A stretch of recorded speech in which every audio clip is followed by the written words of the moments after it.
Hey, Phil. How are you doing? Welcome to Being Lost in the Library with me. Speaking of being lost, we're going to talk about the lost generation, which is the generation that became of age after World War I. And this movement brought some of the greatest writers in American history that probably has ever seen, in my opinion.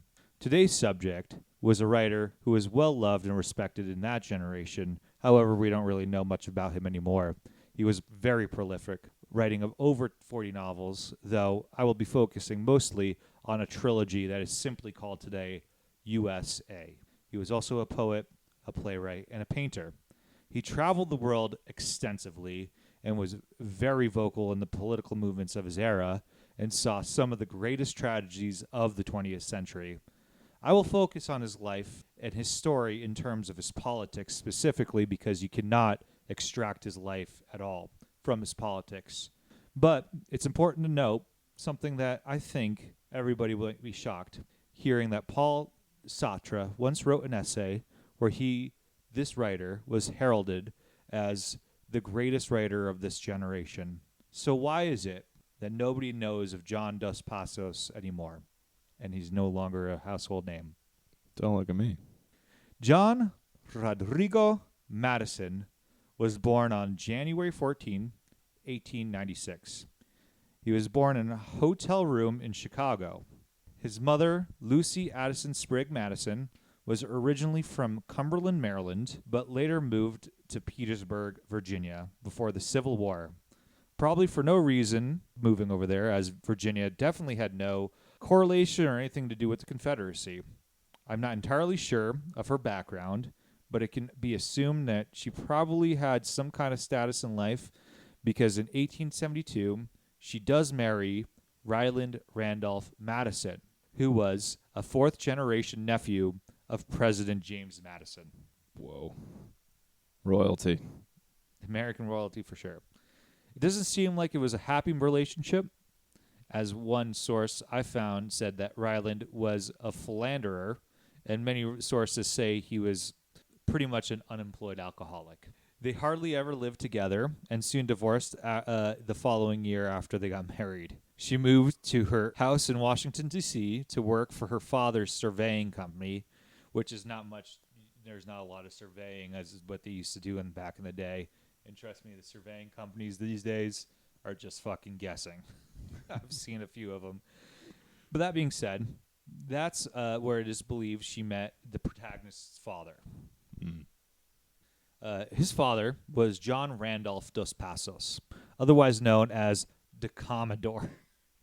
Wow, what a name. He was the son of a Portuguese immigrant and grew up, I think, from New Jersey. No, this says that the woman is from New Jersey. So his father was a Portuguese immigrant. His mother is from New Jersey. So, we know plenty of those, I think. Like a lot of people who have immigrant parents and grew up in New Jersey. Definitely. Yeah, he became a successful criminal defense lawyer. I don't want to give too much away on Randy dos Passos because he's got his own fucking crazy story that I found out that was really fun. And I started writing a script for myself based off some of the stuff. This should simply imply that he was a bit of an author himself. His father wrote something called the Treatise on the Law of Stockbrokers and the Stock Exchange, written in 1882. Riveting. Yeah, and then again, The American Lawyer, which is a lot easier to say, in 1907. His most famous work was a pamphlet, though, that was published in both New York and London in 1903 called, quote, and hold on to your hats on this one, The Anglo-Saxon Century and the Unification of the English-Speaking Peoples. Oh, that has a kind of a ring to it, the Anglo-Saxon century and the unification of the English-speaking peoples. I can get behind that. Can you get behind that? Well, can you guess what it's about? Something Anglo-Saxon-y, am I wrong? Oh, you're completely right. It's a wild and unnecessarily thorough document that obnoxiously and obviously holds on a biased view on history that is basically an Anglo view. Yeah. I will definitely get a deep dive on this based off his life because it's so fucking crazy. But the highlights are, quote, well, not quote, but he wants a common citizenship throughout Anglo-speaking countries. But of course, this is 1906, so common citizenship is defined in his own words, quote, the placing of all the members of the Anglo-Saxon race on a political equality, end quote. Concurrently, he pities the royalty of Spain and Portugal because they are nobles that have such little impact on the world in comparison to the British Empire. It argues that the Dominion of Canada should become a part of the U.S., like we've never tried to invade them before. And lastly, there's some sexy foreshadowing here. It's hard to imagine that a man with these political views doesn't influence the sun in any way. He probably wouldn't like that. He's an Anglo after he had... So you may notice that he was given his mother's last name. That's because his father was married to another woman.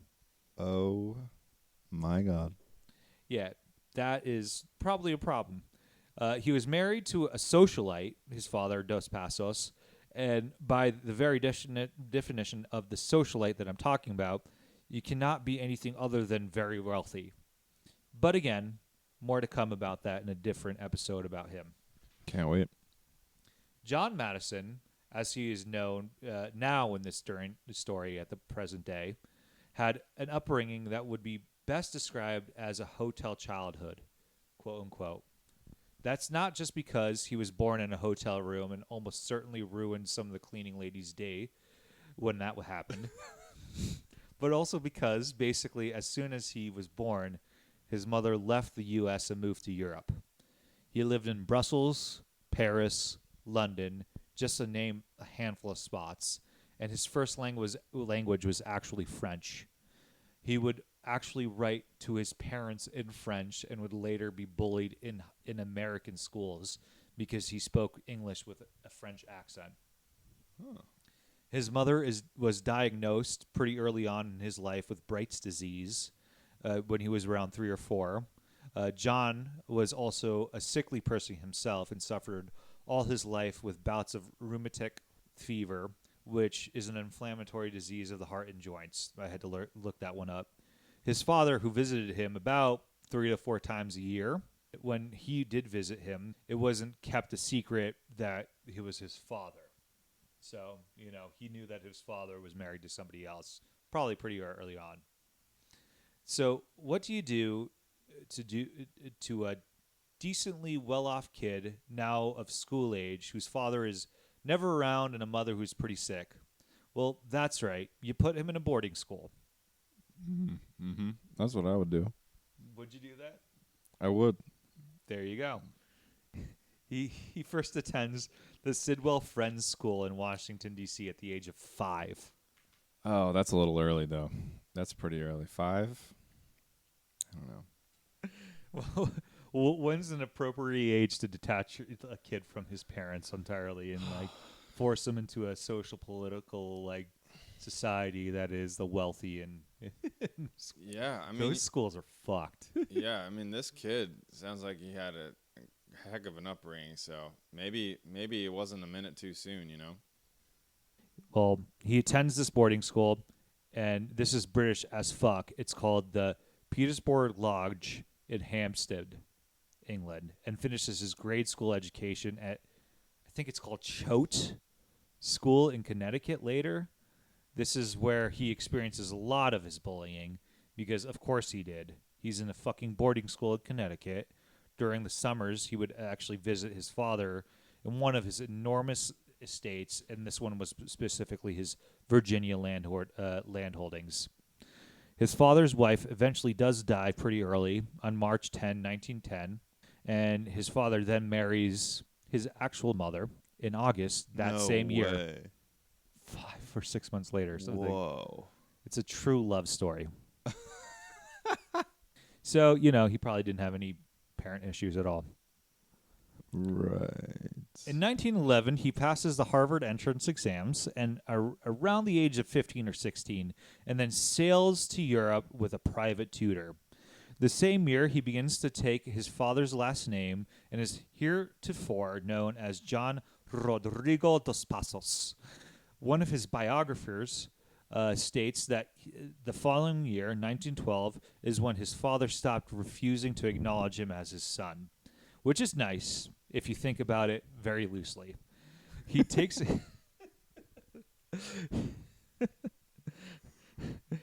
he takes he takes your name, marries your mother, and after decades of affairs, like you're attending Harvard, and that's the legitimacy that you need, Well, woof, that's a rough life. His first year in Harvard, he has a hard time making friends, primarily because of where he chose to live, which I don't know. You went to school in the city. You didn't go to like a cat.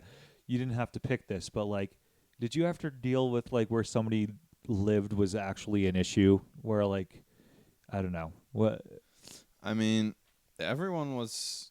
I mean, so I went to the school and the college in the city, but it was not difficult for people to access the school because there's major public transit in the city, so it didn't matter where you lived. If you couldn't afford to live in the central part of the city, then you could live on the outskirts. And is that what you're asking?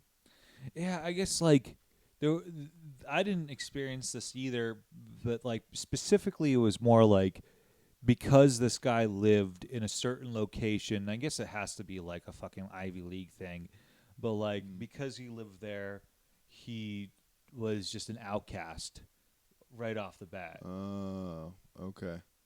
Yeah, no, I mean, that's interesting. That's very interesting. I don't think I had that experience. I mean, there's certainly something to be said about like commuters versus people who live like on campus. There's definitely a different social atmosphere around both of them, but I didn't know that was kind of like the case in those days, early 1900s. I mean, it still seems like something that's going on in Harvard, which is like whatever. Like that's probably a huge negative towards them. But yeah, like he lived in the center of Harvard. Apparently, like his social network of certain places of higher education. Like I don't understand. However, because he lived over here, he was pretty quickly published at a very young age. His first story is published in the Harvard Monthly in July 1913, called "The Almech," I think.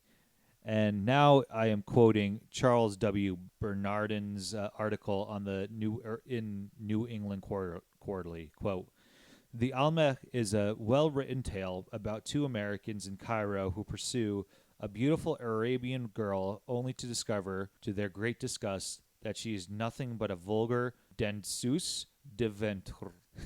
Having a story accepted by the Monthly, even one about an Egyptian belly dancer, was an honor for a freshman.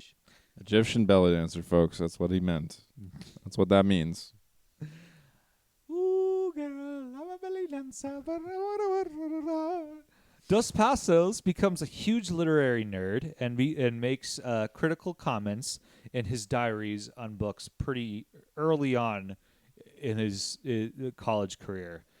September of 1914 alone, he has remarked on these authors: Fielding, Stendhal, Goldsmith, De Quincey, Chekhov, O. Henry, Lafacandio, Hearn. Oof, there might be something going on there. Henry James, Stevenson, George Sand, Turgenev, and William Morris. Oof. That was its own thing. His major literary influences were the novels called Vanity Fair and Don Quixote. So not much into light reading, this guy, at all. He joins the editorial board of the Harvard Monthly and forms the Poetry Society in Harvard, along with people that you might heard of, one including E.E. Cummings. Oh, yeah. Okay. He graduated cum laude, or cum laude. I think it's cum a lot, right? It's definitely come a lot, yeah. Yeah, he came a lot when he graduated. His senior year, Dos Passos' mother passes away. Are you still laughing now? Sorry, that was an abrupt transition. I wasn't laughing about his mother passing away, just to clarify. I hope you were. He almost doesn't finish school because of it. He's just like completely devastated. But his father absolutely insists on him because now he's apparently his father. A year after graduating, his father also passes away suddenly after pneumonia. Oh, gosh. Well, he kind of sucked anyway, right? Yeah, he kind of did, didn't he? He inherits quite a bit of wealth from his father's estate, though, but he doesn't actually receive any income from it for decades because he has a bitch of an aunt that just like doesn't want to pass it on to him somehow, and I don't really understand what's going on. But like at this point, he in his life, it's like $100,000 in 1930s money, which like that's pretty good when you just graduated college. I would like to have 130K, right? That is a tale as old as time and as old as money, though. Wealthy people fighting over some stupid estates. You what might be thinking though, like he graduated in 1917. What's going on in the world when this comes, right? Like this is 1917, nothing really huge, but that's right. The Hastings mine explosion that killed 121 miners in Colorado, but also World War I. I was thinking of the Hastings mine explosion. I'm glad you mentioned it. Yeah, it was a fucking horrible tragedy. A lot of people died.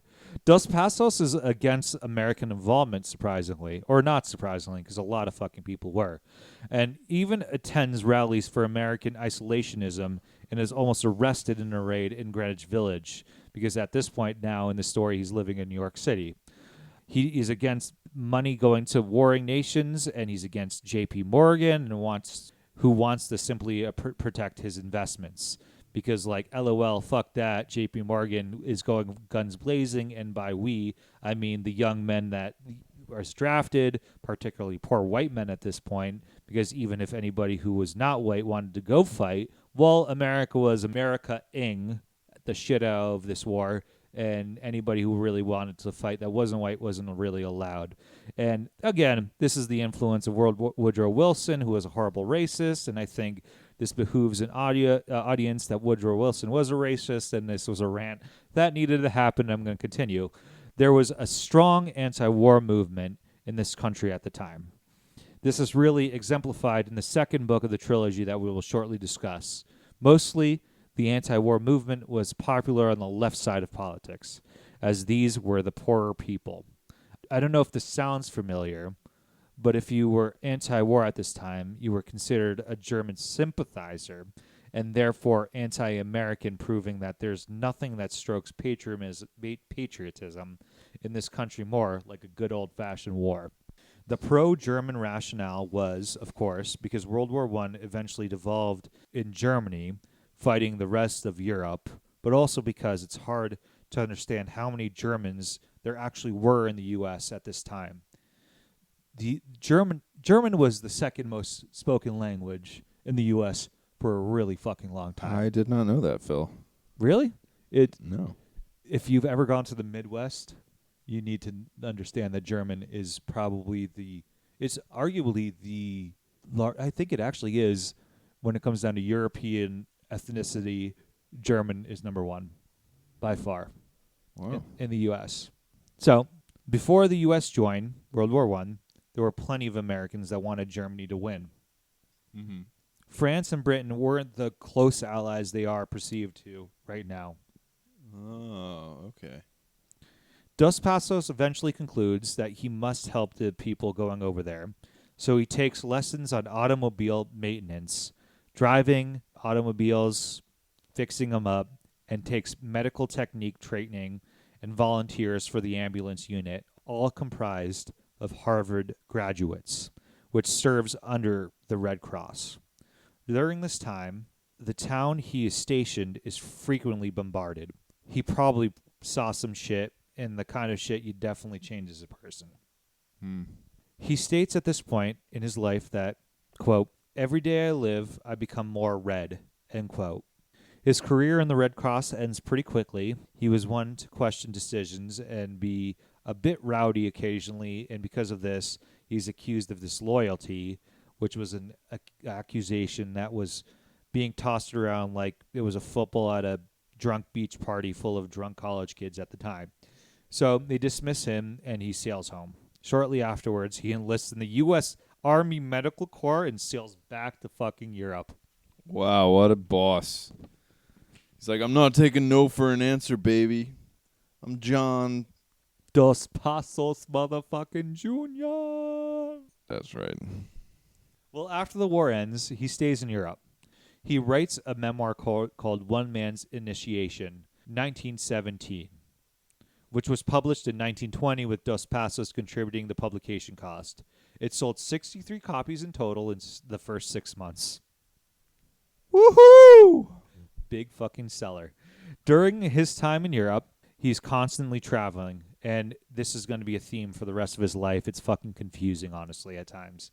It's exhausting to read how much he travels. He ends up in Paris at one point where he hangs out a lot with E. Cummings and joins briefly in the milieu of English-speaking writers that was living there in the 1920s and residing in Paris, which is exhausting, the list. He meets Ernest Hemingway during this time in Europe as well, which will pretty much typically end with the people who actually meet Hemingway and their relationships always, and which we'll talk about a little bit later. Paris is also where he completes his first successful book called Three Soldiers, which is a largely autobiographical novel based on his experiences during the Great War.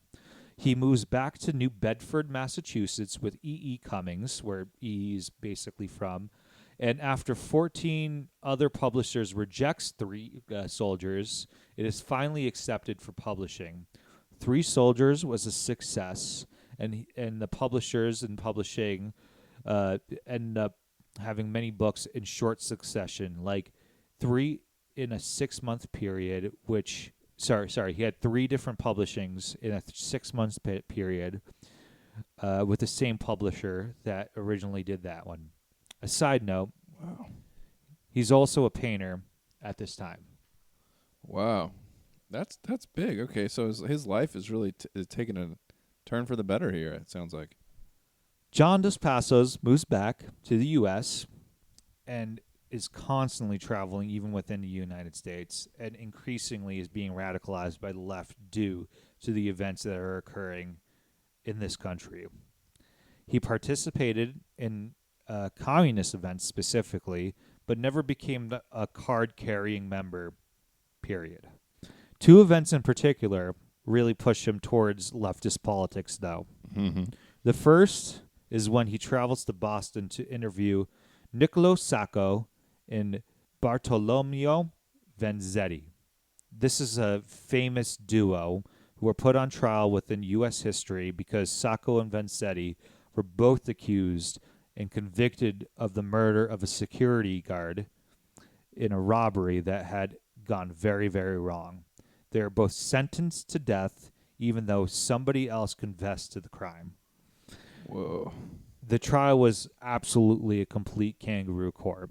There was almost no evidence except that they were anarchists, which in the 1920s, was not a shocking thing for an Italian to be, but might as well have been the Antichrist for Americans. This trial underlined the anti-Italian, anti-immigrant, and anti-leftist sentiments within the United States at the time, and of course it all happened in Boston. All appeals were denied, and they were electrocuted in 1927. This caused mass demonstrations and riots, not only in the United States, but worldwide. This is a poem from an American Marxist newspaper that Dos Passos contributed to. Quote, "This isn't a poem. This is 2 men in gray prison clothes. One man sits looking at his sick flesh of his hands that haven't worked in 7 years. Do you know how long a year is? Do you know how many hours there are in a day? When a day is 23 hours on a cot in a cell, in a row of cells, in a tier of rows of cells, all empty with a choked emptiness of dreams. Do you know the dream of men in a jail? They are dead now. The black Ottomans have won. They are burned utterly. Their flesh has passed into the air of Massachusetts, their dreams have passed into the wind. They are dead now, the governor's secretary nudges the governor. They are dead now, the Superior Court judge nudges the Superior Court judge. They are dead now, the college president nudges the college president. A dry chuckling comes up from all the dead. The white-collar dead, the silk-hatted dead, the frock-coated dead, that hop in and out of automobiles, breathe deep in relief as they walk up and down the Boston streets. They are free of dreams now, free of greasy prison denim. Their voices blow back in 1,000 lingos, singing one song to burst the eardrums of Massachusetts. Make a poem of that if you dare.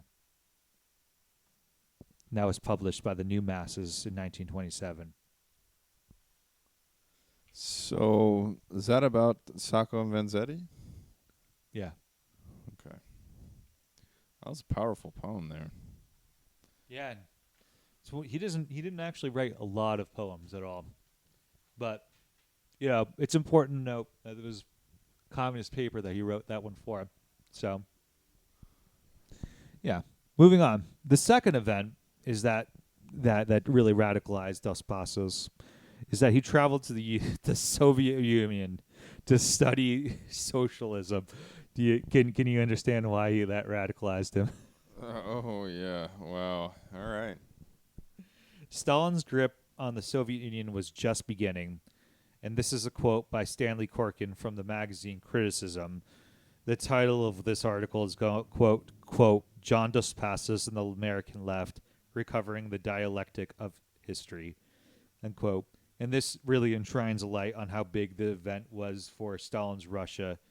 Well, excuse me, on Dos Passos. The persecution of Sacco and Vanzetti and the first-hand experience of Stalin's Russia situated many of Dos Passos' generation in a similar political position that he is there. The execution of Sacco and Vanzetti detailed the repressive and impenetrable nature of power in the United States.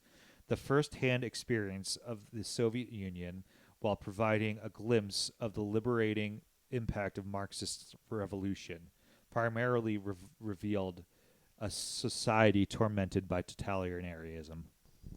Further quoting the article here, quote, Dos Passos proclaimed in 1932, somebody's got to have the size to Marxianize the American tradition because before you can sell the American worker on the social revolution or else Americanize Marx, end quote. Dos Passos said, quote, Americanize Marx, end quote, was the process of developing a worldview which professed the revolutionary intents of Marx while refusing to lose sight of the goal of human liberation. He wrote, quote, I'm now at last convinced that the means can't be disassociated from ends and that massacre only creates more massacre and oppression means becomes ends. So basically, he's looking at like what's going on with Stalinism and going like the means don't justify the ends too. Interesting. Was he one of the first, who else was thinking that? Because, so what you're saying is that he went over to the Soviet Union and he studied, and he concluded that, the means don't justify the ends. Yeah, so he's definitely a leftist, Mm-hmm. right, at this point, very much so. And he's being radicalized by both the left and the right at the same time, which is pretty wild. Mm-hmm. And he's specifically being radicalized by the left, which is very common at this time. And he's seeing the massacres that are happening on the left by the Russian Revolution, which is very fair. Like even during the Leninist uprisings, right? Like that was happening in the late teens, the early 20s. Much murder was happening. I mean, that's simplifying. But, in the 1930s, this is the Stalin regime. It's a very different story. And there are just tons and tons of bad shit happening in Stalin. However, we can continue at this point. because the 30s, are its own thing, and we'll get to that. Other things that really do influence the shit out of him are things called the Mexican Revolution and the Bonus Army March, which are really, really important. Okay, so please go on because these I'm not familiar with these. The Mexican Revolution had all sorts of implications in the United States at the time, and I'm not going to delve into that too much. The Bonus Army March effectively was when a bunch of American soldiers were not able to get their bonuses from World War One. They were shot at by the National Guard, and they marched on D.C. We might talk about that. Some foreshadowing. That being said, in 1932, which is a future point of this podcast a little bit, John Dos Passos votes for the communist candidate, who is called William Z. Foster. So this is where we're at. And I'm sure that we're going to have to edit a bunch of this out. But moving on, either before he leaves or shortly after he returns from Russia, or the Soviet Union at this time, he goes to Key West to visit Ernest Hemingway. There, he meets a woman called Catherine Smith. She is Hemingway's friend from Michigan, and they get married the following year in Ellsworth, Maine. Very sweet. In 1930, he publishes what will become the first book of one of the greatest trilogies in American literature. This book is called The 42nd Parallel. 2 years later, he publishes the second of the trilogy, just called 1919. He actually had to change publishers because the first publisher balked at publishing a satirical excerpt of J.P. Morgan, which was in 1919, because J.P. Morgan, like the rest of the soft motherfucking assholes who are billionaires, can't take a fucking joke or any kind of criticism, and ended up having great reviews. He gets a bout of rheumatic sickness around this time after publication, which delays the third book in the trilogy. The Big Money comes out on August 10th, 1936.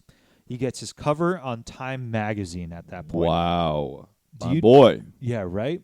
Time magazine, 1936. Very close to when Hitler did. I mean, he's not Hitler. That's just like unfair, but it's really funny that Hitler got like 2 times Man of the Year for Time. Yeah, you did not know that? No, what? Yeah, Hitler was Times Man of the Year twice, at least. Might be 3 times. I think it's twice. Oh, man. I bet Time magazine was like, I think we messed up here. Maybe later. Yeah. But they definitely didn't think they did at that point. God, wow. Moving on. The trilogy is published as one book for the first time in 1938. All separately are actually very huge successes, not only in the United States but worldwide at that point.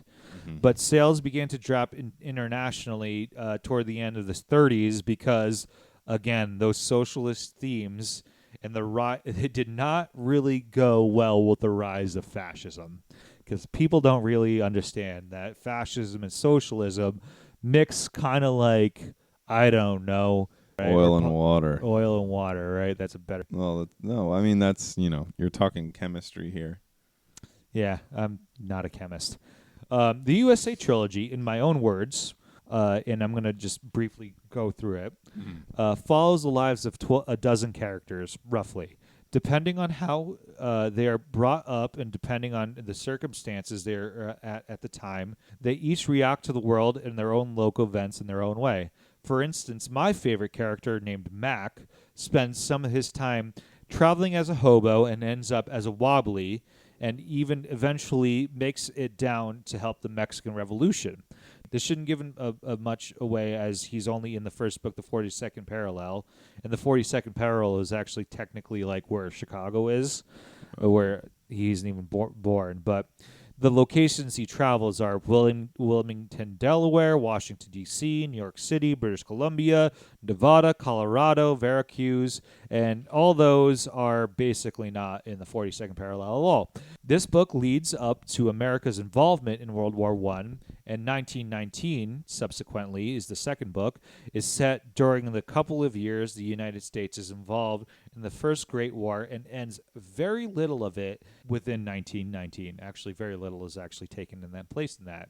The Big Money does have themes of actually making a lot of money. That's the third book there. Yeah, which is honestly the most accurate of all the titles, in my view. It's primarily set throughout the areas of the U.S. that were booming post-World War I. This areas of the U.S. are like New York City, Detroit, Florida, which is always booming apparently, in Southern California. The chapters are entitled with the name of the character you're going to follow, just like if you read Game of Thrones, but, better.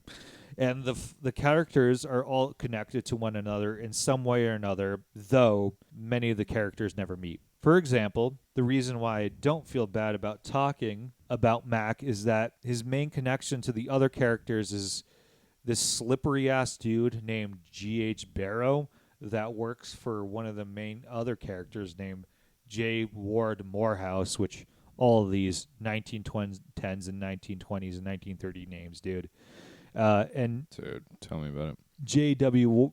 Morehouse is a main character for like the first two books. G.H. Barrow is going to be a sub-character for all of them. And, I mean, Morehouse is going to be a sub-character for the last one, too, but not nearly as big. Mac meets Barrow when he is in Mexico while on an assignment from Morehouse himself. Following this? Mm-hmm.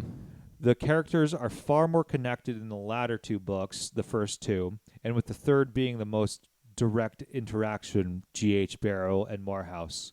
However, Mac ends up not being a character after the first. Okay. And that is why I was sad about that. Right, 'cause he's your favorite character. Yeah. It's like watching a character die, though he doesn't die. He just had a great ending. One of the major characters that has probably the most chapters is called Richard Ellsworth Savage, a.k.a. his name is Dick Savage. Dick Savage. I think I know someone named Dick Savage. Are you sure he's not into adult documentary films? Oh, wait. A lot of Dick Savage's story is autobiographical of John Dos Passos, which is like, imagine calling yourself Richard Savage. Right. I mean, but Richard was a common name back in the day, right? Like, so that makes me think maybe Dick wasn't really, used as it is today. It's not, but it was still a suit. It was still a nickname for a penis. It was. It just wasn't as. It was like naming yourself Johnson Savage, right. which is like an antiquated name of but I don't know. Well, you know what? Dick Savage is better than Savage Dick. I'll tell you that. I don't know. A Savage Dick seems pretty great. All right. A lot of Dick Savage's story is autobiographical, as I said, from attending Harvard to his time in the WW Uno unit as a medic. Many of his work is autobiographical in general. Lots of the reflections of where he travels, because it's easier to write about stuff you know and experience than fabricate out of things out of whole cloth, which generally honestly makes a pretty good writer, in my view. The trilogy is also very plot-oriented. All of these sections are very, very plot-heavy. There are some surroundings added and a lot of descriptions about clothes, surprisingly, but you will be reading a paragraph, and often I found that the plot shifted so dramatically within even one sentence to the other that it's just you just have to sit there and read it very discreetly, not discreetly, but intentionally. You had to read it very, very intentionally. My interest is piqued. I mean, this is with the different characters and then the plot. Sounds like a good series here. Yeah, I agree. It's a good series, honestly. His disillusionment of communism as opposed to socialism and other left politics also happens earlier on than what many writers actually experience, and I have to say that it's very prevalent in this book as well. As you read the trilogy, it increasingly becomes harsher towards leftist characters. It starts with being very sympathetic to the Wobblies or the IWW, and shows how World War I, which is, I'm just realizing now, IWW and WW1 are well, palindromes. Yeah, right. Or there you whatever. go. I mean, and that's not the right use of that word, but you know what I mean. Basically a palindrome, but it shows how WW1 was damn near impossible to be a pacifist or a lefty not wanting to go to war because people would fucking hate you for it. You'd go to jail for refusing the draft. You go to jail for just basically speaking out for the war because America, land of the free. There was a funny scene, I've laughed when I read it, where the characters were in a restaurant and there was a band. And the band, every other song, they had to play the Star Spangled Banner.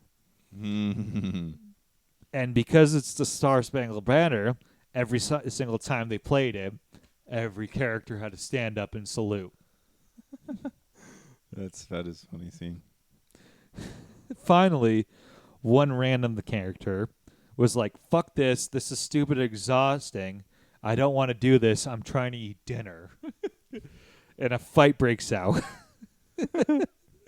And by the end of that fucking fight, he goes to jail. Wow.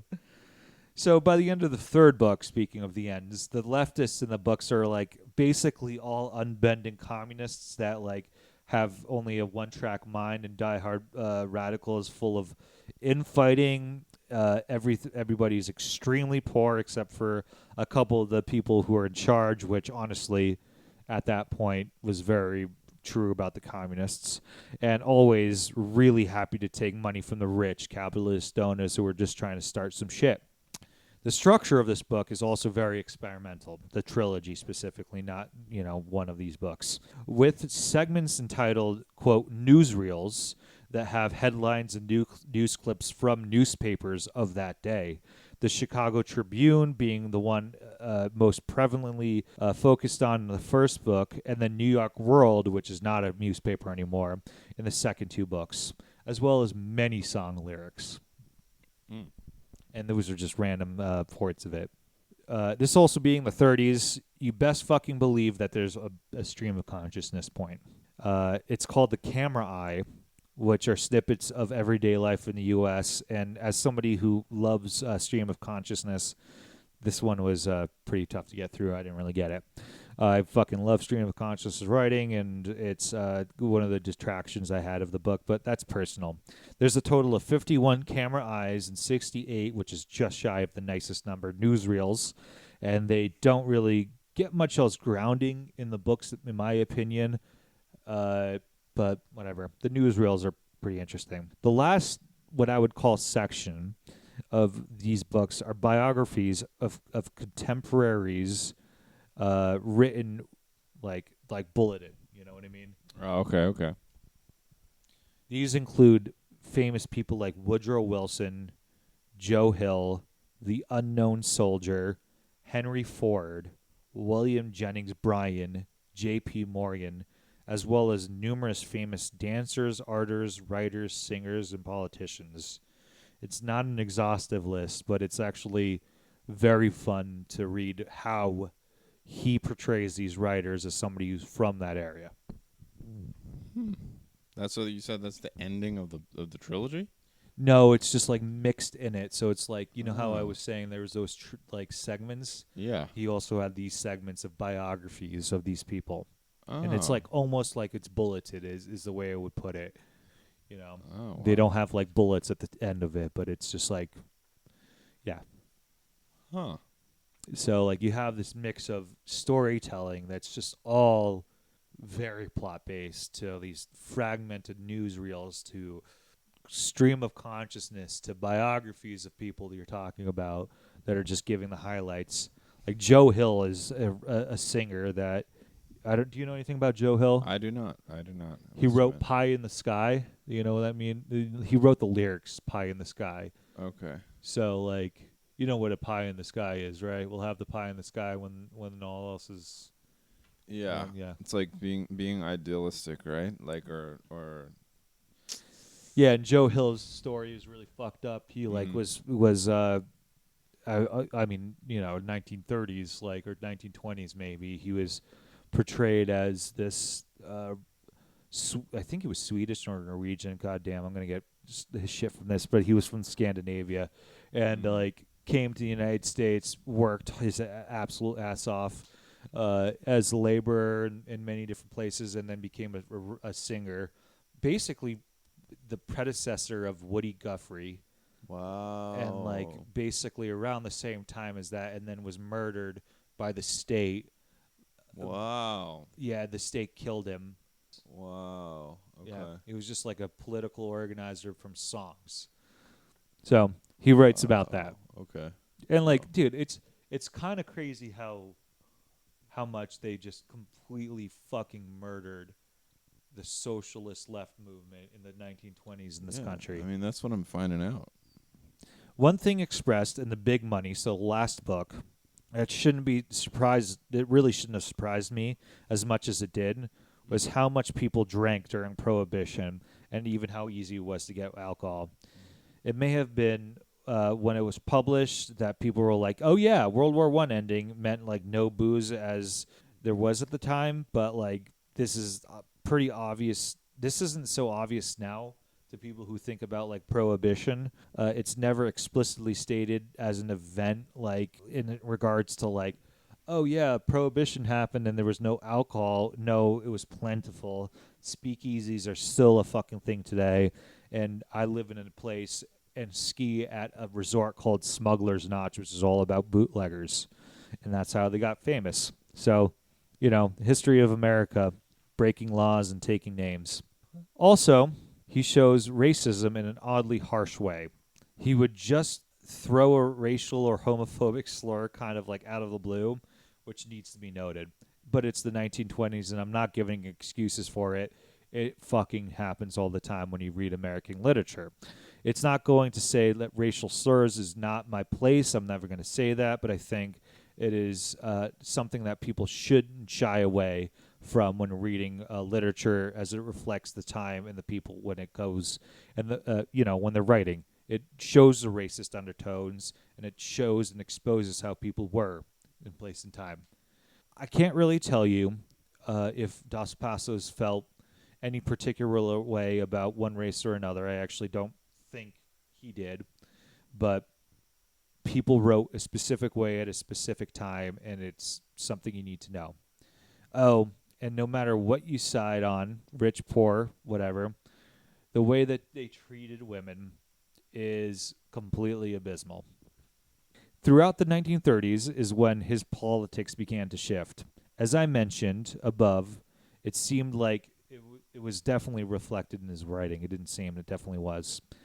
He would stop participating in communist events in 1934 when the communists disrupted a socialist rally at Madison Square Garden.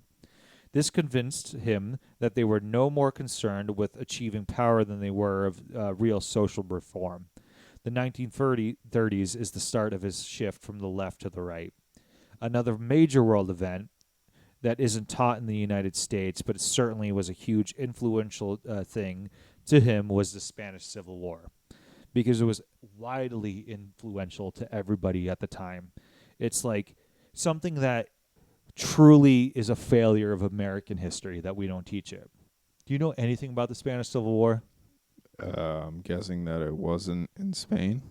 It was in Spain, yeah. It was in Spain. So then I literally know nothing. I don't know much about it, and I would love to know more about it. It is a very confusing war, and it ended with Franco's rise of fascist Spain. Oh, okay. But, it's an incredibly complicated conflict that I will definitely cover at one point when I talk about George Orwell, because George Orwell does meet Dos Passos, and Dos Passos ends up there. Dos Passos stated that, quote, a fascist Spain that will mean a fascist France eventually, and more violent reaction to her and in England. To help summarize his time over in Spain covering the Spanish Civil War, I have to quote somebody named Gavril Hicks of the Antioch Review, quote, the Big Money was published in 1936. That summer, General Franco and his fascists began their revolt against the Republican government of Spain, and in America, radical and liberal opinion was solidified on the sides of the Loyalists. Dos Passos had been in Spain in 1916, 1920, 1933, and 1937, and he went again. One of his purposes being to collaborate with the cameraman Juarez Ivens, I believe is his name, pronounced, in the filming of a pro-loyalist picture called Spanish Earth. Dos Passos' sympathy for the loyalist cause came out clearly enough in what he wrote about the Civil War, but his articles didn't quite have the fervor to be found in reports such as People by Ernest Hemingway and others. In Stalinist circles in America, the word went around that Dos Passos had fallen under the spell of anarchist Trotskyites. Ew. Only later was it learned that that a friend of his, a Spaniard, who had taught at Johns Hopkins University and had been an officer in the Loyalist Army, had been arrested by secret police and mysteriously executed. So that person that we were talking about, his friend, was just mysteriously executed by the Spanish police. This friend, his name was Jose Robles.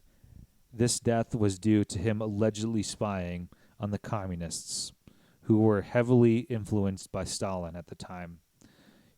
Because this was Europe and a communist party, Stalin wanted total control of all affairs. George Orwell, who I just mentioned earlier, fame of Animal Farm in 1984, fought for the the Workers' Party of Marxist unification during the Spanish Civil War. And this is very confusing, I understand. But Orwell fought for a left-leaning group, got really big in trouble. And basically, he explained to Dos Passos the Stalinists were murdering anybody that seemed as a threat. And it was very true. The Stalinists were killing anybody as a threat. Orwell barely escaped his life from that war. He was shot in the fucking neck and couldn't speak for a while because he was out killing fascists. Wow. Yeah. Dos Passos, he was devastated by the murder of his friend. This also ended Hemingway's and Dos Passos' friendship when Hemingway stated that Robles, that was his friend, and I hope I'm pronouncing it right, would not have been executed without reason. Okay. Hemingway is basically accusing Robles, who was a leftist, of treason towards the left, which probably didn't happen. Hemingway was coarse, to say the least.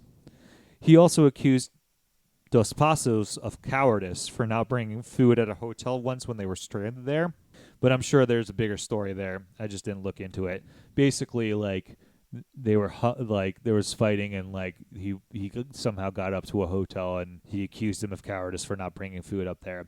Dos Passos returned to the United States, and this was his first reaction to the Civil War that happened in Spain. Quote, "Anglo-Saxon democracy is the best political method of which we have of any. I have come to believe that the Communist Party is fundamentally opposed to our democracy." Here's the Anglo-Saxon thing from his dad again. There you go, reaching it back out.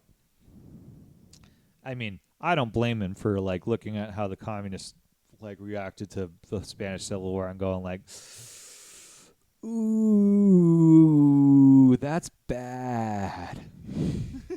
Because it was very fucking bad. And fucking fight me, bro. It was.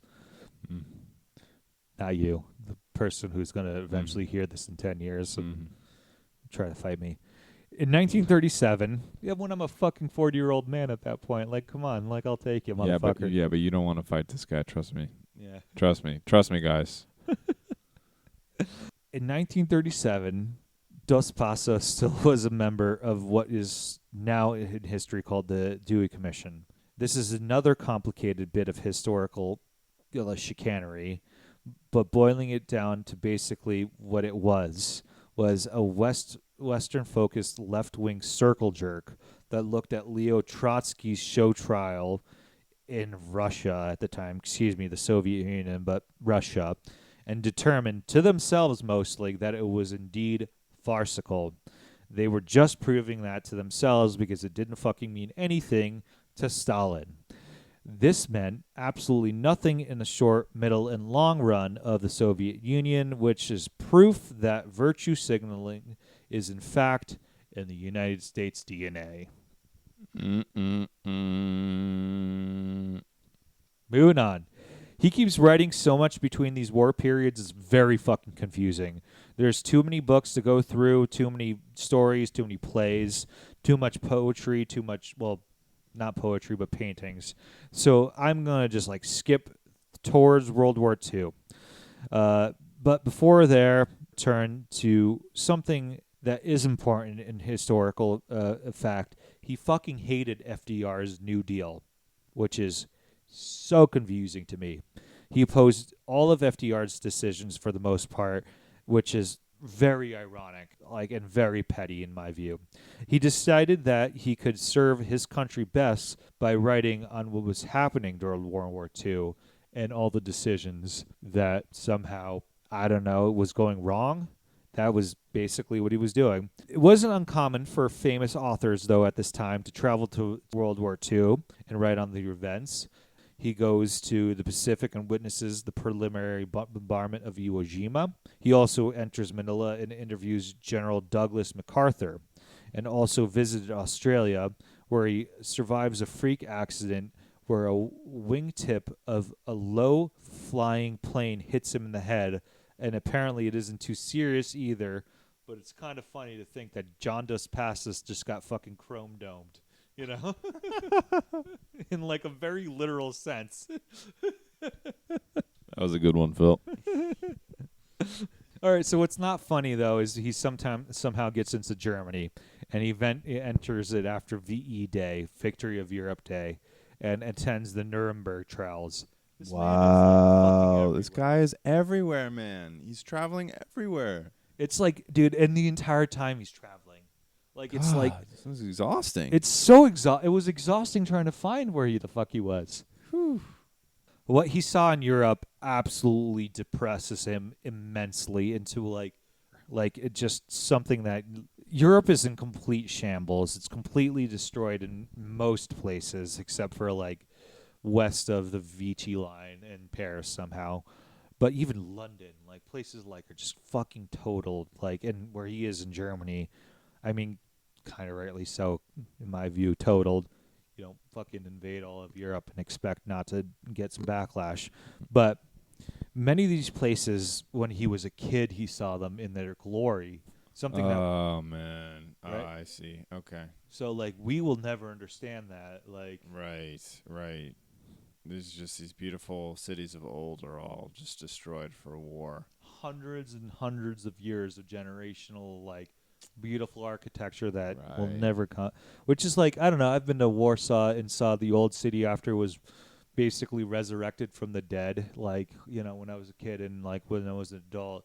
And even when I was there, it was just like, yeah, this just doesn't have the same feel, I'm sure, as it was when it was this gorgeous, beautiful center, like that was, because you could still see the remaining walls of the outskirts of the city that were just completely fucking demolished. Wow. Like 90% of the city was totally decimated, like completely gone. And just like, you know, you just know the difference between when you're in a city that has an old, beautiful feel than one that was built up again from the ashes. And there's nothing wrong with that. Yeah, sure. But I mean, loss of culture, and you know, this guy is an artist, and in many senses, so I'm sure he feels that especially sharply in this case. Yeah. From what I read from about him and everything that's going on, basically this point of his life was the last disillusionment of the left for him. This is where he went from being somewhat left to just fucking hard right, basically, for the rest of his life. In an article he wrote for Time in 1946 called, quote, Americans are losing victory in Europe, end quote, he writes, quote, the ruin this war has left in Europe can hardly be exaggerated. I can remember the years after the last war. Then, as soon as you get away from the military, all the little strands and pulleys that form the fabric of the society were still knitted together. Farmers took their crops to the market. Money was a valid medium of exchange. Now the entire fabric of a million little routines has broken down. No one can think beyond food for today. Money is worthless. cigarettes are used as a kind of lunatic travesty on a currency. If a man goes out to work, he shops around to find the business that serves the best hot meal. The final payoff is the situation reported from the Bruch, where the miners are fed as the pits so that they will not be able to take the food home to their families, unquote. And he continues, and it gets more depressing. Quote, one section of the population of Europe looked to us for salvation, and another looked for the Soviet Union. Wherever the people have endured, either the American armies or the Russian armies, both have had their hopes utterly disappointed and bitterly. The British have won a slightly better reputation, but not much. The state of mind in Vienna is interesting because there, the part of the population that was not actively Nazi was equally divided. The wealthier classes booked to America, the workers of the Soviet Union, and then the workers went to the Soviet Union, end quote. And lastly, quote, when Americans looted, they took cameras and valuables, but when the Russians looted, they took everything, unquote. So that is, I mean, that summarizes obviously an American view because Americans took also and looted everything. But yeah, it's just like, it's hard to tell you the devastation of World War II and like fascist regimes and how they end up collapsing because they're unsustainable and horrible, and it's a good thing we don't have to worry about fascism in the United States at all, and it's not 2024 and what is it, July 20th, and when's our next election? November. Oh, okay. Well, it's a good thing we don't have to worry about that. No, nobody's worrying about that. No, not at all. A few years later, he writes in an article in Life called, quote, The Failure of Marxism, end quote. There are some pretty valuable and pretty good points of Stalinism, but it's hardly critical on the great British politics in the late 40s, which is crazy as their economy was an absolute gutter fuck because of the war, like everybody else's in Europe except for the Soviet Union and the United States, for that matter. The United States greatly benefited from World War II, and it's really hard to say how much they did so. Soviet Union was pretty fucked based off their population, but they bounced out pretty quickly.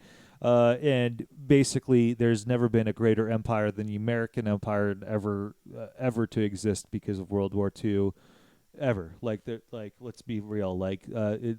Historians are going to look at the American empire not based on land territory, but we're going to look on the influence of our military and how widespread it is, and we're everywhere.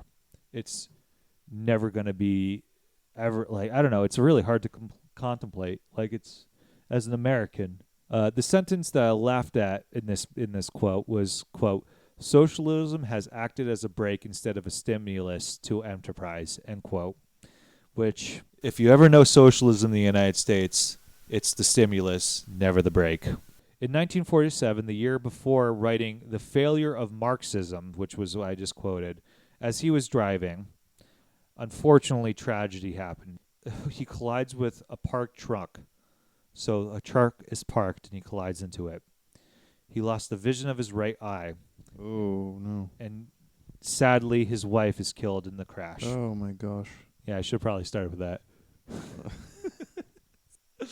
He's laughing off Mike. Yeah, in all accounts, he was a good husband and truly loved her. 2 years later, he does remarry, and he marries Betty Holdridge and moves in with her and her son to Spence's Point in Maryland. I mean, 2 years is respectable. Yeah, it's a grieving time in the 1950s or 40s. This might be purely speculation, but I also think by this time in his life, he started to actually accumulate quite a bit of wealth because of his inheritance. I mean, I just said Spence's Point in Maryland, which was something he inherited from his father, which usually that means why he's starting to become conservative. Once you start having shit, you don't want taxes and stuff, which is frustrating to me. Towards the end of the 40s and the 50s, he did what many right-wing intellectuals do and began writing articles about our third president, Thomas Jefferson, along with other founding fathers in libertarian and conservative publications. Wow, what a shift this guy has had through his life, man. Politically, it's really interesting. It's just so typical. Like, he's talking about Thomas fucking Jefferson, of course. He clearly idolized Jefferson at this point of his life, which is like, I don't know, in his fucking 50s and 60s. Like, it's just so ironic because he's directly related to James Madison, Right. and like grew up in an era, like he just grew up without nothing, and then inherited it. And it's just like, of course he did. Of course, it's just frustrating. Quoting Marcel D. Excel, the article is John Dos Passos, conservative Republican from Modern Fiction Studies. Quote, by 1950, Dos Passos espoused a sort of Jeffersonian liberalism, or in another phrase he believed in, a kind of libertarian republicanism. So we got our libertarianism. Wow. I know. This is why I wanted to talk about this politics shift with him. Like, his writing is going to follow his shift the entire way, and we're not going to talk about too much of his writing, but it's important because I'll tell you in a bit. After his conversion, for lack of a better term, to the American Conservative Party that spawned post-World War II, he became a supporter of Senator Joseph McCarthy's anti-communist hearings. Whoa. Which is really bonkers to me since he was in the fucking Dewey Commission. Even though he was a supporter of these congressional hearings, he still does come to the support of his friends, and one of his friends specifically who testifies during the McCarthy raids, and he speaks in favor of him. So he does have loyalty. Dos Passos voices his support for Nixon's 1960 and 1968 presidential campaigns. He didn't write for 64. I looked at 60 and 68 and split the difference for some reason in my head. Even crazier to me, though, which is a 1964 fact, he attends the Republican convention and writes enthusiastically for Barry Goldwater's nomination. Barry Goldwater, ding, ding, ding, ding, ding. We made it here. He went as far right as previous Trump can get. Clearly, at this point of his life, things like voting against the Civil Rights Bill did not bother him anymore. So, Oh my gosh. now we're going to talk about the awards he got, his death, and the recommendation I have. And it's important because he wrote, like I said, like 50 books. Some of his colleagues have argued that he isn't as well loved internationally and still is under-rewarded to this day because of his changing political beliefs and who he supported later on in life. Other critics simply say that his later works after the USA trilogy are simply not as good as that trilogy. It's dubious to me that he wouldn't have been rewarded as an author regardless of his politics, specifically because USA happened 30 years before the shift, probably 25 roughly, and people get rewarded pretty quickly about stuff like that. The writing field at this point was incredibly saturated with incredible writers from the Lost Generation. And like I wrote this list off the top of my head. I didn't look at when I wrote it down. It's Hemingway, Faulkner, Scott Fitzgerald, E.E. Cummings, and that's not including like off brands like Steinbeck, Upton Sinclair, which didn't win much, but Sinclair and Lewis. There's just like a few, and then like, oh God, what was his name? The person who wrote in Yiddish, who was an American. These were just American English writing authors. There was a person who wrote in Yiddish near at the time named Singer. And that's not even to mention the Harlem Renaissance or any of the poems that were coming out. And T.S. Eliot, who was technically an American because he was born in the country at the time, but ended up changing and denouncing American citizenship and ended up being in a British citizenship, was the Nobel author of The Lost Generation. He is just another beautiful writer who just didn't stand out in this wild, I was going to use the word miasma because they probably smelled pretty bad, but crowd of human beings of like that, like America, like this is where American exceptionalism comes from. Like the concept of it was where like we won so many Nobel Prizes in literature and mathematics and physics, and the lost generation arguably started it. But, you know, Got it. Wow. Yeah, and as very we know, competitive. rewards are usually given retroactively as a way to make up for previous works. And that's not like ever not the case. It kind of sounds like they were just, you know, trying to complain, which, you know, whatever. Awards are awards, and I get like why people want them, but so many writers that are good and don't get awards, Orwell being one of them. Yeah. Let's see here. So some of the awards he got. In 1957, Dos Passos was awarded the Gold Medal for Fiction for the National Institute of Arts and Letters, in which William Faulkner remarks of Dos Passos, quote, nobody deserved it more or had it wait for it longer than him, end quote. In 1962, at Madison Square Garden, he received an award from the conservative youth activist group called the Young Americans for Freedom. He won the highest award for literature, basically, the Young Americans for Freedom got. And the alumni from that group are people like Dan Quayle, Jeff Sessions, and Ronald Reagan. Mm-hmm. And he also was invited to Rome for the Antonio, I'm going to butcher this last name, Feltrinelli Prize for the International Distinction in Literature. He won lifetime awards. I'm just saying this as a dispute from what others said. And I don't want to like say that just because somebody's becoming a more conservative doesn't make him like a bad person, or doesn't dispute him becoming a great writer, because that's like not true. Like he clearly like had beliefs. He was a good husband, good father. John Dos Passos and his wife became taken care, and I think it was his first wife that passed away, of the children of their neighbors after they suddenly died. Like they just started taking care of them. Dos Passos never seemed like a bad guy, other than maybe his like political beliefs, who supported people like Goldwater, who was pro-segregation. Like he wanted to reinstitute segregation. Oh, no. Reagan, who was problematic, and Nixon, who shouldn't be whitewashed as a liberal anymore, but now is suddenly becoming one. I hope that I was able to outline what happened in his like political arc to understand the disillusionment of the left that he began under Stalin's regime, which is pretty fucking damn understandable in my view. I personally have that. Stalin might as well be blamed for conservatism in general in the West, and like if you're going to have one person blamed for it, it is Stalin. He was a ruthless murderer, and he wanted every leftist or communist regime in Europe under his brutal control. And, you know, if Stalin only stuck to poetry and singing, it'd be okay. There's a moral of this story, if I've heard one yet. Did you know that Stalin was a poet?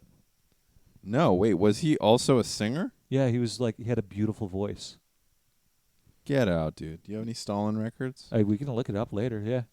Let's check it out. He was he was a Georgian, not world-renowned, but country-renowned poet before he became, anything. I'm blown away. Yeah. On September 28, 1970, at the age of 74, John Rodrigo dos Passos passed away due to heart failure, most likely to the complications of heart disease he had all his life since he was a kid. He is buried on his farm, Spence's Point, in Maryland, the farm that he inherited from his father. John Dos Passos, I believe, isn't as remembered today as his colleagues because of his vast political writings on both left and right of the aisle, his crazy arc from being from the left to the right, and the enemies that he made along the way. Towards the end of his life, John Dos Passos said he wanted to avoid classifications, specifically of his politics, but I don't think it's possible to tell his story without the story of his politics, because he was a political figure. I am a pretty political person myself. I've once heard that it's very hard for anybody not to be political, and there are people like that, but they generally live in the mountains and don't understand that there has been more than one Bush presidency. Politics can divide people. It's dividing this nation, but it's important to stand up for what you believe in. I think it's imperative for every person to be vocal about their politics, though toxicity does reign supreme in that. You need to be cordial, but after a while, being cordial does not help when actively having their rights removed as a human being and eradicated. Well said. This is pure speculation on my part at this point, but because he was once a champion of both the left at one stage in his life and then the right in the later stage, he found a way to ostracize himself posthumously in a particularly unique way. I think if the art is good enough, personally, you can generally separate the art from the artist to a certain degree, depending on how fucked up the artist is. And Dos Passos was not a bad human. You shouldn't, if the individual, as I was going to say, is a pure monster. You know, there are definitely those people out there. But Dos Passos was not that person. Absolutely not. There are writers who are household names that have won fewer major awards as Dos Passos, and frankly are pretty fucking good writers too, and he is one too. I don't want anybody outside of the lit nerds who I know, who knows as much as this Johnny boy, to like be negative about him, because I think you should read the USA trilogy. It's something that anybody with American lit, specifically of the interest that I have in this time, should be reading. People who are interested in the Lost Generation writers specifically so. He wrote a book called Manhattan Transfer before the USA trilogy, which is like something that I would love to read. I actually own. And then the second trilogy right after that called The District of Columbia, which is also pretty well known, but is not as well renowned. I don't have the second one, but I'm sure I'll find it. And like, you know what? Like at a certain point, like this was 3 very thick books into one book out of the 40 thick books that he has, and like start with that. Sounds good. And I'll give you them. Like, I have them all. I have actually a spare copy. So Sounds good. cool. Yeah. Any comments before we go? My throat fucking hurts. So it's been an hour and a half, and it's going to go down to like at least an hour. Yeah, I mean, you convinced me, man. His arc is super interesting. Personally, the political thing is the fact that he swung from all the way left to all the way right, and unabashedly so, you know. And like you said, he spoke out about his political views and persuasions, and that's important, especially this day and age. And that you shouldn't be shy about doing that and be cordial. These are great points, and they make me want to read, you know, his work, and I think this topic that you touched on about separating the art from the artist is also something that we can learn from. I think we put artists on pedestals, and we almost worship them in a way in this culture, you know, and we have to understand that a lot of times they may be personas, and if they're not personas, then they're real people, and people are fallible. So look at their work, look at the art, and appreciate it for what it is. And I think there's also something to be said about the whole cancel culture thing in here that we really didn't touch on. Yep, that's one of the things. He was accused of being canceled, and he actually wasn't. That's like one thing that I was trying to hint on this entire time, where like, yeah, you should be cordial as much as possible, but like, you know, at a certain point, when I don't know, we're not in the stage of cordiality in this political sphere anymore, Right, and it's hard to say anything about be cordial, because I don't think that's the answer anymore. And it wasn't when he was living during the Nixon administration or the Goldwater administration, or back to this. So not administration, excuse me, political campaign. Right. Whew, God, if Goldwater was, yeah, well, yeah. Yeah, it's, we're living in a fucked up time. Yeah. Yeah, absolutely we are. And, but I think another moral of the story is, like artists like Dos Santos and their work. Dos Passos. Dos Passos. All right, let me start that over. Artists like Dos Passos and their work, they contribute to, a critical body of voices on important topics. And politics, these days is looked at as something is almost taboo to discuss because it's so toxic. You can separate even people who may be best friends. They have different political views, and they learn that about each other. It's frequently hard to forgive. So I think that, observing Dos Passos's, contributions to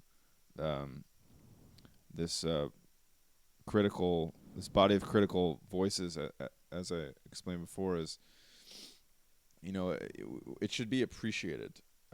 It should be appreciated for what it is, which is not a statement of who he is, but it's simply a statement of what he believed at the time. And you can see how much even just one single individual is able to change their mind and still remain authentic to who they believe that they are through that entire time. It's a lesson we should learn from this, I think. And I think, when I'm thinking about Dos Passos's trilogy, in Manhattan Manhattan Transfer, but the USA trilogy, one of the reasons why it's not remembered, I think, as it was, is because it was explicitly a pro-left book at a time where pro-left movements in the United States were subdued in a very harsh way. And we don't have that kind of literature at the moment at all. There's, I mean, the literature that comes out doesn't have many political leanings in general. Yeah. In the United States, it doesn't sell, right? Well, it doesn't at all, and that was a different story back then. The way I would compare it is if you've ever read Upton Sinclair's *The Jungle*, it basically ends up as the second Communist Manifesto at the end of it. That's the wild thing about *The Jungle*. It's 600 pages about how you should become a communist, and you don't. I don't know. This is not like that at all. It's really not like the Jungle. So if you enjoy leftist literature and want to get radicalized by it, this is not it. It's but it's still brilliant. It's at the end of the day, brilliant in its own way of forming a book, having these pieces of the book, very, very specific grounding and still having the experimental way of developing it in the stream of consciousness, plus the newsreels, plus the autobiographical pieces that are harsh and harsh in a way that are true. And yeah, it's John Dos Passos that, I don't know, if he didn't inherit a whole plot of land from his rich father and grandfather estates. Right. So, ending on that curveball. Cheerio. Here goes nothing. Thanks for listening.